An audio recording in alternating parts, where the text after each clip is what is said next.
Selamat pagi Bapak Ibu Saudara yang dikasihi Tuhan Yesus Kristus. Puji Tuhan, pagi hari ini kita lagi dalam saat teduh bersama. Ialah lagu Perubahan Besar dalam PKJ 239 akan mengawali saat teduh kita. Mari kita memuji Tuhan bersama.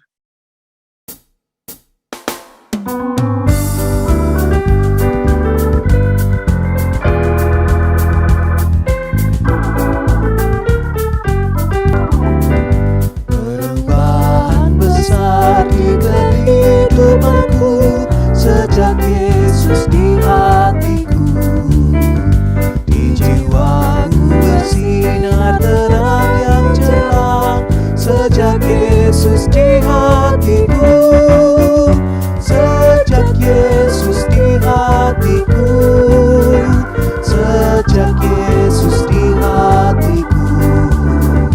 Jiwaku bergema bagai ombak besar sejak Yesus di hatiku. Aku tobat kembali ke jalan benar sejak Yesus di hatiku. Dan dosaku dihapus, jiwaku segar sejak Yesus di hatiku. Sejak Yesus di hatiku. Sejak Yesus di hatiku. Jiwaku bergema bagai ombak besar sejak Yesus di hatiku.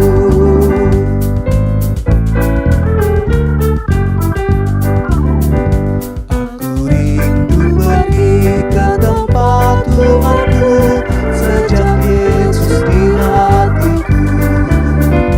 Aku riang gembira berjalan terus sejak Yesus di hatiku. Sejak Yesus di hatiku. Sejak Yesus di hatiku. Jiwaku bergema bagai ombak besar sejak Yesus di hatiku.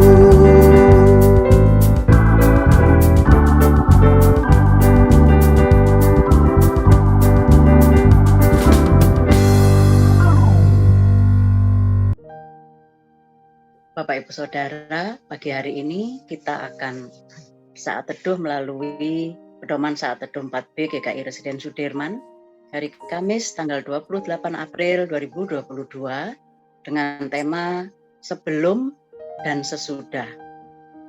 Ayat yang mendasari perenungan kita pagi hari ini diambil dari Kisah Para Rasul 9 ayat 1 sampai dengan ayat 20 akan dibacakan oleh Pak Denny. Sebelumnya mari kita mohon tuntunan Roh Kudus. Kita berdoa. Bapa di dalam surga, terima kasih Tuhan untuk kesempatan pagi hari ini. Terima kasih untuk berkenan dalam istirahat malam kami. Hingga pagi ini kami telah siap untuk saat teduh bersama. Tuhan pimpin dan tolong kami agar kami dapat menangkap pesan Tuhan bagi kami melalui firman Tuhan pagi hari ini, sehingga kami dapat melakukannya dalam keseharian hidup kami. Terima kasih Bapa, dalam nama Tuhan Yesus kami berdoa. Amin. Kisah Para Rasul 9 ayat 1, Saulus bertobat. Sementara itu berkobar-kobar hati Saulus mengancam dan membunuh murid-murid Tuhan. Ia menghadap imam besar dan meminta surat kuasa daripadanya untuk dibawa kepada majelis-majelis Yahudi di Damsyik, supaya jika ia menemukan laki-laki atau perempuan yang mengikuti jalan Tuhan, ia menangkap mereka dan membawa mereka ke Yerusalem.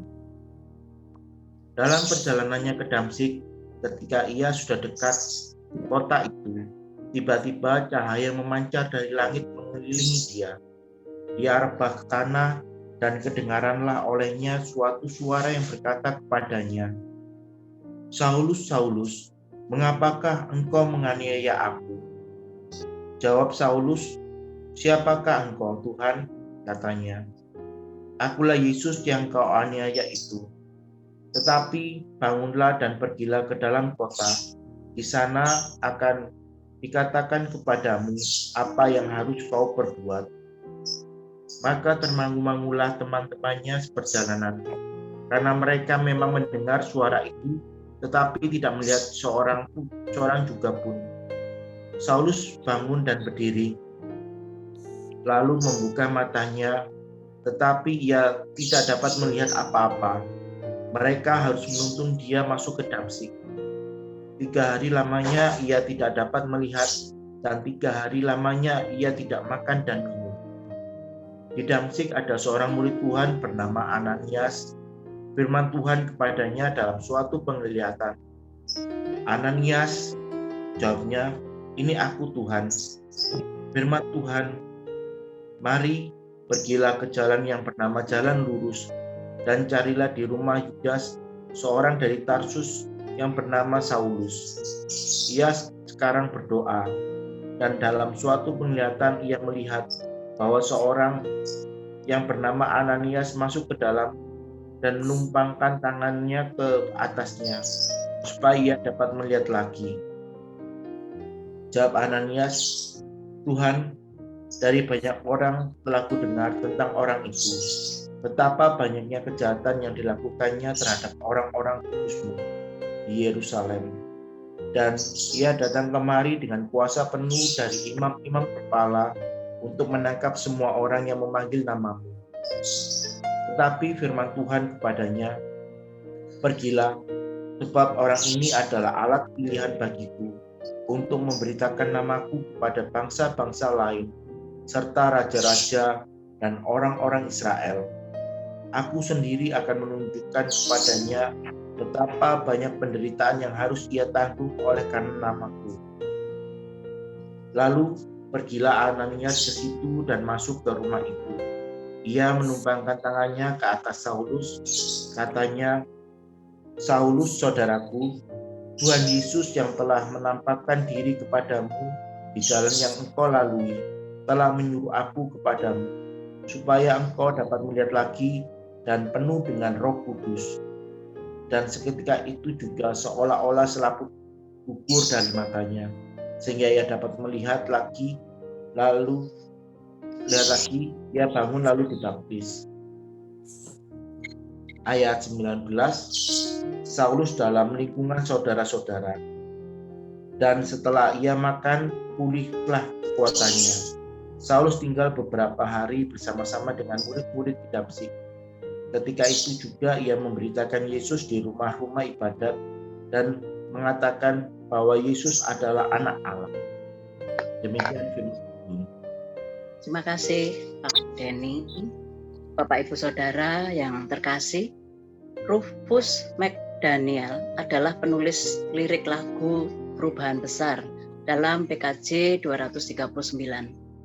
Di bait pertama lagu tersebut, penulis lagu menyatakan kehidupan seorang Kristen yang telah diubahkan melalui pertobatannya. Perubahan hidup itu pada akhirnya akan menolong umat untuk memancarkan terang kasih Kristus dalam kesehariannya. Hal itu pula yang terjadi dalam diri Saulus.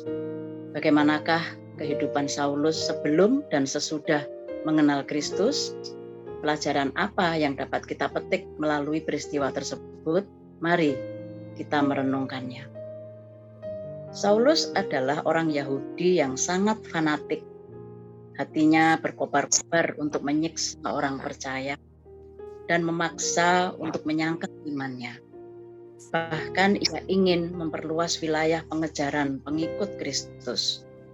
Tetapi rupanya Tuhan memiliki rencana lain di hidupnya. Tuhan menampakkan dirinya kepada Saulus melalui suatu cahaya terang dalam perjalanan ke Damsyik. Saulus rebah ke tanah, tidak tahan melihat sorot cahaya kehadiran Tuhan. Kristus sendiri yang datang dan berbicara kepada Saulus. Kehadirannya membawa pengampunan dan keselamatan bagi Saulus. Pengalaman ini turut disaksikan oleh orang-orang yang seperjalanan dengan Saulus dan termangu-mangu mendengar suara Kristus. Setelah perjumpaan itu, Saulus mengalami perubahan besar Saat ia berdiri, ia menjadi buta dan harus dituntun untuk sampai ke dalam kota. 3 hari lamanya ia mengalami pergumulan batin, bahkan tidak bisa makan dan minum. Tetapi buah dari pergumulannya itu tidaklah sia-sia. Ia berjumpa dengan Ananias, dan ketika didoakan, Saulus dapat melihat. Mata Saulus dibuat terang kembali dan Roh Kudus memenuhi hidupnya. Sehebat apapun dirinya, ia tidak berdaya di hadapan Tuhan. Saulus pun bersedia untuk dibaptis, serta memasuki babak baru kehidupan dengan menjadi murid dan rasul. Bapak Ibu Saudara yang terkasih, dulunya yang menjadi andalan Saulus adalah kehebatan diri dan kuasa yang dimilikinya. Namun setelah berjumpa dengan Kristus, maka ia menjadi tahu betapa pentingnya hidup yang bergantung pada Tuhan. Bahkan ia memberikan diri untuk turut mengambil bagian dalam pekerjaan Kristus. Mari Bapak Ibu kita berefleksi. Perubahan hidup dapat terjadi ketika seseorang sungguh-sungguh membuka diri untuk mengenal Kristus.